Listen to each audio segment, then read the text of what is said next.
한국은행이 기준금리를 내리는 게 빨라야 2025년 11월이고 어쩌면 11월도 어려울 수 있다는 이야기가 계속 나온답니다. 대략 제가 생각할 때는 2026년 1분기나 한 상반기 2분기쯤 되어야 기준금리 한 번쯤 내리지 않을까. 어쩌면 2026년에도 기준금리 못 내릴 수도 있겠다라는 생각도 듭니다. 미국이 4.25, 한국이 2.5, 현재도 1.75%의 차이를 가지고 있죠. 미국은 아마 앞으로 연말까지 해서 한 번에서 두 번 더 내릴 겁니다.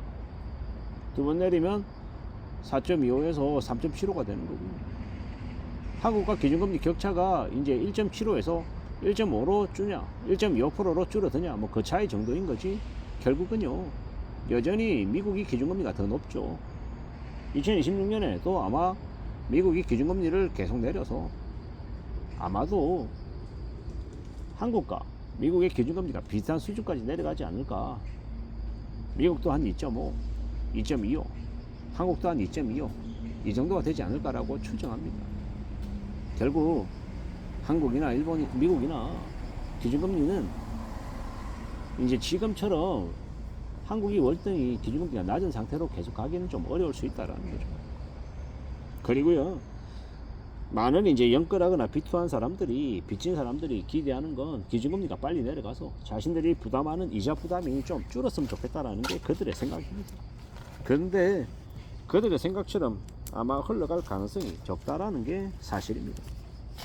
이미 이제 2020년, 2019년쯤에 빚낸 사람들, 그때는 기준금리, 이제 대출금리가 2%도 안 되던 시절이어서 1% 후반대여서 이자를 낼만 했죠. 근데 지금은요, 그때 대략 2%의 기준금리, 대출금리였다라고 하면 지금은요 4.5에서 5%입니다.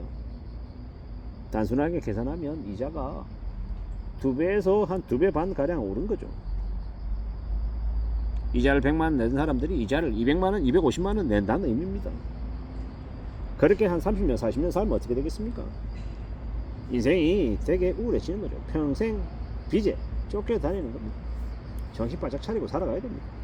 이자를 2.5배, 3배 내면서 사는 게 가능하겠냐라는 겁니다.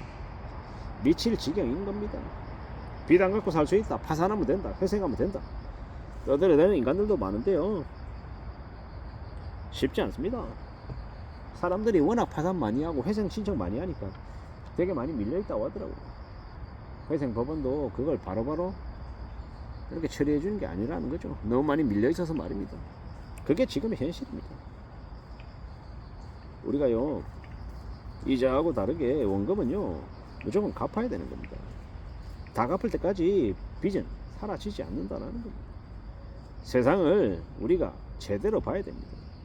내 빚을 안 갚고 내가 그냥 세상을 던지면 끝난다? 웃기는 소리 하지 마십시오. 빚은 자식들한테까지 따라다닙니다. 뭐 한정 상속하면 되고 상속 포기하면 된다, 뭐 그런 얘기들도 많이 하는데 해보세요. 실제로 그게 그렇게 되는지. 자기 일 아니라고 그냥 챗 GPT한테 조금 물어보니까 상속 포기하면 되더래. 상속 포기 끝. 세상이 그렇게 호락호락하지 않다라는 겁니다. 채권자들이 채무자들을 그렇게 쉽게 순순히 놓아주지 않는다라는 게 그게 현실입니다. 정신 바짝 차리고 살아가야 됩니다. 앞으로요, 돈 없으면요 인간관계도 없습니다.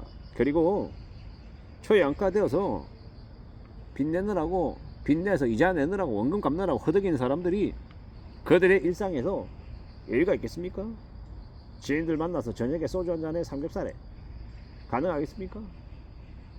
어쩌면 그런 일상도 되게 사치가 될 수 있다는 겁니다. 삶이 그렇게 무서운 겁니다. 지금 직장에서 계속 직원들 내보낸다라는 이야기가 많은데요, 꽤나 충격적인 일들이 많습니다. 수많은 사람들이 파산하고 몰락하고 망가질 거라는 이야기를 하면 다들 듣기 싫어하죠. 꼰대 얘기한다고, 짜증난다고, 구질구질하게 산다고 욕하는데요, 정신 바짝 차리고 살아가야 됩니다. 지금보다 2025년 10월, 지금보다 2026년의 10월이 더 안 좋답니다. 복합 불황이라고 얘기하고요, 경제 활력도 많이 줄어든답니다. 아마 앞으로는 중국 관광객이나 해외 관광객들이 대거 들어와서 국내에 있는 골목 상권들 매출 올려주겠죠. 현지에 사는 한국 사람들은요, 극도로 소비를 줄이는 모습들이 아마 심해질 것 같습니다. 이런 나라 일본도 그랬다고 하더라고요. 앞으로 정부도요, 오로지 관광입니다. 왜? 수출 대기업들도 이제 수출하는 게 녹록지 않거든요. 나머지 기업들은 왕창 망가진다라고 얘기하고요.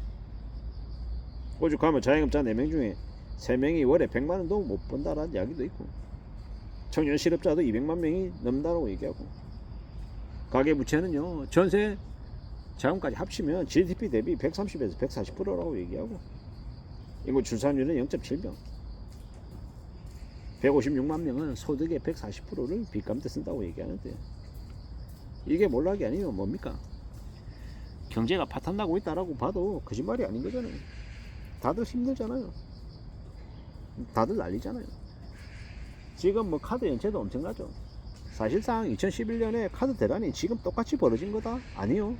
그때보다 더 심하게 벌어지고 있다라고 봐야 되는 겁니다. 롯데카드 사태 터지고 부도 나고 난리죠. 롯데카드도 786억 부도죠. 이 난립니다. 땡땡 번가는 지금 직원들 대거 내보내려고 정리해고 카드까지 추석 명절 전에 내보내고 분위기가 살벌하죠. 지금 같은 시기를 뭐라 그럽니까? 사방이 지뢰밭이라고 얘기하죠. 부도 나고 파산하고 회사 잘리고 월급 못 받고 퇴직금 못 받는 사람들이 얼마나 많은데요. 겉으로 볼 때는 조용하죠. 기업회생 들어갔다. 이게 뭡니까? 부도죠. 근데 기업회생이라 그러니까 왠지 뭐 워크아웃이라고 하니까 왠지 정상적이고 그냥 회사가 조금 어려워서 뭐 나름의 과정을 거치고 있는 그런 착각이 듭니다. 언어가 표현이 사람의 사고를 결정하는 것 같습니다. 워크아웃에 들어갔다, 기업회생에 들어갔다라고 얘기하니까 지금 조금 힘든데 다시 괜찮아질 거야 라는 그런 느낌을 주는 것 같습니다. 실제로는 부도인데 말입니다. 부도 뭡니까? 부도 회사가 망했다는 얘기잖아요. 돈 줘야 되는데 돈 안 주고 있다라는 겁니다. 개인으로 치면 연체인 거죠. 이런 무서운 상황이 지금 벌어지고 있다라는 거예요. 사람들 별로 놀라지도 않죠. 그냥 그러려니 합니다. 왜? 그와 유사한 뉴스들이 너무 많이 나오니까. 이게 현실이라는 걸 잘 생각해야 됩니다. 한국은행이 기준금리를 마냥 내릴 수 있겠습니까? 지금 여전히 부동산 호가 조작하고 뻔뻔이라는 게 여전한데 기준금리 더 내렸다가 무슨 욕을 먹으려고요. 참 지금은 쉽지 않은 시기임을 명심하고 정말 보수적으로 살아가야 될 겁니다. 이상입니다.